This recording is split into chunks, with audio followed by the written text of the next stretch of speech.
What if everything you've been told about Bitcoin's future is completely wrong? While millions are giving up on crypto, a hidden shift could already be setting the stage for Bitcoin's next massive move. The evidence might surprise you, so make sure you stay until the very end. Strategy's STRC has depegged from 100 down to 75, starting what many are calling a death spiral. And law firms are coming out to investigate whether Strategy has committed securities fraud. Will this threaten this Bitcoin bear market even more? To add insult to injury, two of the world's largest money managers just said they no longer believe in Bitcoin. One even said that it's going to zero. And he's not the only one. But what everyone is missing is this. Scott Bessent just went on CNBC and gave us a signal as to where the market is going next and what it means for sound money assets. What if Bitcoin isn't crashing because it's failing, but because the market is watching the wrong signal? Fear is high, critics are loud, and a quiet shift in the global economy could be setting up Bitcoin's next big move. Bitcoin has been under relentless pressure. At first glance, it looks like confidence has completely disappeared. But what if the falling price isn't really about Bitcoin itself? That's the question driving this discussion. Instead of behaving like an independent digital asset, Bitcoin is now moving with the world's biggest economic forces. Inflation fears, rising interest rates, geopolitical conflicts, and uncertainty across global markets have transformed Bitcoin into a macro-sensitive asset. As long as those pressures remained in place, downside momentum was almost inevitable. Now, here's where the narrative begins to shift. Recent comments pointing toward renewed diplomatic progress with Iran suggest that geopolitical risks could gradually ease. If uncertainty starts fading, investors may become more willing to rotate back into higher-risk assets. That possibility places Bitcoin in an interesting position because improving macro conditions have historically encouraged capital to flow back into growth-oriented markets, including cryptocurrencies. At the same time, Bitcoin continues facing relentless criticism from some of the world's most recognized investors.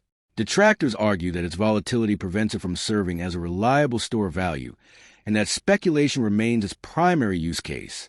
Yet despite years of identical predictions, Bitcoin has evolved into one of the largest financial assets in the world without centralized control. The real question is no longer whether critics exist. It's whether changing macro conditions will once again outweigh the skepticism and become the catalyst that reignites Bitcoin's next major rally. Everyone is watching Bitcoin's price, but almost nobody is watching the one factor that could decide its next explosive move. Do you believe Bitcoin is preparing for its next major rally, or are the critics finally right? Share your thoughts in the comments below. Bitcoin's been getting smacked all year. The sentiment online with Bitcoin has never been lower. And I think the main catalyst behind Bitcoin's price slump this year has been this. Bitcoin has now been lumped in as a macro asset, a hedge against inflation, against geopolitical conflict, an asset that's tied to interest rates, an asset that's tied to oil prices and what happens in the macro economy, an asset that's tied to war. And all of these things have simultaneously been headwinds since late last year. But Scott Bessent just dropped a nugget on Wednesday that should be a signal for a rally for risk-on assets like Bitcoin. I think we didn't have regime change, but we've changed the regime. And that's what took a long time in terms of getting to the negotiations. The actual fighting, which our military destroyed their Air Force, destroyed their Navy, destroyed a large part of their missile stockpile, but more importantly, destroyed 80 or 85% of their missile producing capabilities. So we've done that. But Joe, what took a long time was finding people to negotiate with. If you think about the Iranian power structure, it's three different groups. It's the elected officials on one side, the IRGC in the middle, and then the clerics on the other.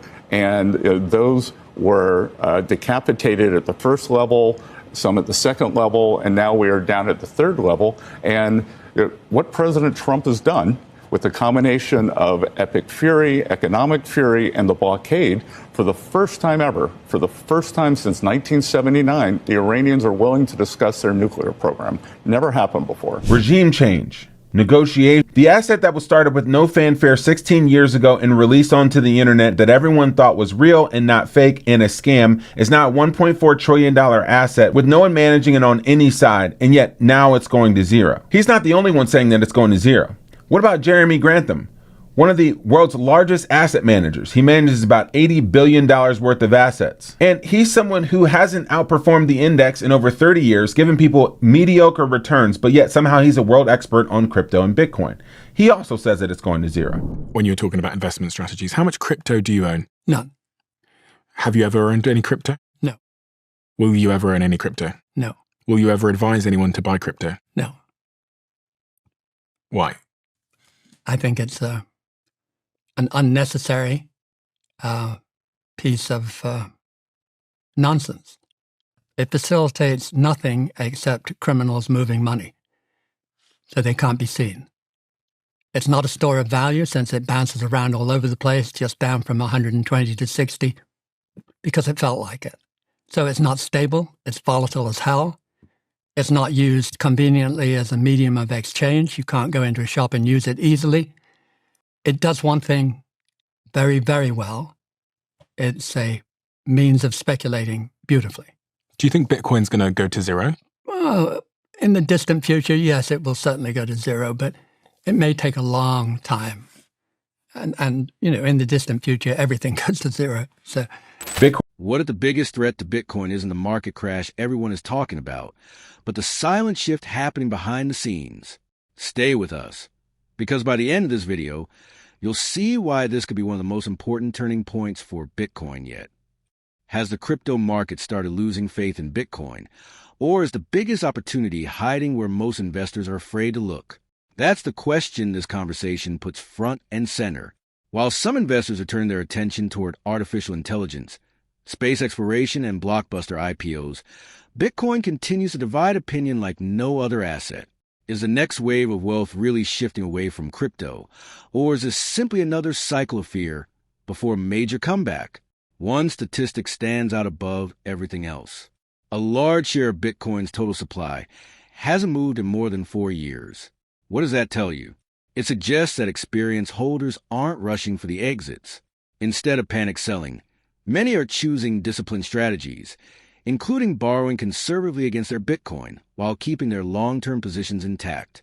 That level of conviction continues to separate seasoned investors from emotional traders. But there's another lesson that shouldn't be ignored. The discussion reveals how excessive leverage can destroy even the strongest market thesis. One investor's painful loss serves as a reminder that risk management matters just as much as market timing. And then comes the bigger question. If the Federal Reserve eventually returns to easier monetary policy, could Bitcoin once again emerge as one of the biggest beneficiaries? Or will this cycle finally prove the skeptics right? Let's back. Fabulous IPOs coming out. There's SpaceX, there's going to be some AI. And I just wonder, where is Bitcoin now? And the purpose of Bitcoin, and a little bit what you need to believe, is almost this maximalist view about Bitcoin. Like when I speak to people about Bitcoin, it's a bit like a cult. You're either in or you're not. So that's just my new thoughts on Bitcoin. So I'm a little bit more worried, and I would rather bet on, is space going to quadruple over the next 20 years? The fabulous IPOs coming out? You mean the SpaceX IPO that's down 20% since it came out? Is space going to quadruple over the coming years? And today marks a dark day in the history of crypto. There may not have been, Sam Bankman-Fried, that guy just committed wholesale fraud. He moved people's money to other accounts. In this case, you moved people's money into Bitcoin and then literally destroyed their trust in your company because of your stupid fucking mouth. You sat there on stage at a conference and acted like a cocky asshole, saying, I didn't say to sell that we wouldn't sell our Bitcoin. I told you not to sell your Bitcoin. I told you to hold the bag while we dump on your fucking head. And right now, the people who are victims are the shareholders of MicroStrategy who bought into your absolute trash. This is an absolutely insane clip. Supply has not moved in over 4 years. The people who've been in Bitcoin aren't leaving Bitcoin because we've seen this before. And people who've seen it before don't use leverage, they don't get overextended, and they never sell their assets. They work with companies like Ledin to allow them to borrow against their Bitcoin but do so responsibly. With Ledin, you can only borrow up to 50% loan to value to the Bitcoin you post onto the platform. It's never lent out. It's never rehypothecated. That Bitcoin... all my Bitcoin. And I suffered absolutely massive financial losses. If you told me a year ago I'd be saying this out loud on camera, I'd have laughed in your face. But that's why I've been gone. People kept asking where I went, and the honest answer is I couldn't face you guys. Bitcoin fell from 120K last October to the low 60Ks this summer, a 50% crash, and nothing can prepare you for what a move like this does to you mentally, especially when you're leveraged. Money, easy come, easy go. I was over leveraged. A simple small mistake with brutal consequences. And as the price kept bleeding down with no bounce, no relief rally, I was staring down the barrel of liquidation. And so I had a choice: either sell, take the loss and survive, or hold, stand by my ideals and get wiped out. And so I sold. And then I went dark because I realized I had no idea what I was doing anymore. I'd built my entire identity around this. I was the Bitcoin guy. But as the markets moved against me and my thesis simply was not playing out, I only doubled down and found myself confused, depressed, burned out, and honestly a little embarrassed at how deluded I had let myself become. I sold my Bitcoin. It's all over. I was over leveraged. But the worst position, because the interest rates now are restricted to mortgages right now, one of the biggest asset classes in the economy. So if they move them up, well, they're going to have issues with housing being more affordable than it already is. However, inflation is also something that is getting out of hand. I know the numbers that come out, I believe that they're cooked and they're baked, but we can all see that inflation is a problem, that if they lower interest rates too much, well, inflation could be sent skyrocketing. And if they go too far by lowering interest rates or raising interest rates too far, well, then they have an issue in the bond market and they can't pay their debts and their obligations. And that's why Bitcoiners just sit and wait for the inevitable collapse and time bomb that is coming in the fiscal markets. The Fed is backed into a corner and they don't have many tools and options. And so instead of admitting that you are wrong, it's like my kids, right? You ask them if they did something wrong, they'll never just admit that they're wrong. Neither will the Fed. They're just going to print money and try to paper over it. And that's why the reward in Bitcoin. So where does Bitcoin go from here? Is this just another painful shakeout before the next major breakout? Or is the market entering a completely different era? That's the question every investor is trying to answer. One thing is becoming increasingly clear. Surviving in crypto is no longer just about believing in Bitcoin. It's about managing risk while understanding the bigger economic picture.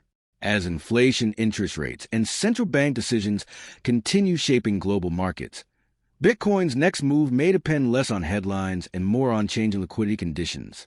At the same time, history has shown that the strongest holders often emerge after the toughest market cycles. But will this time be any different?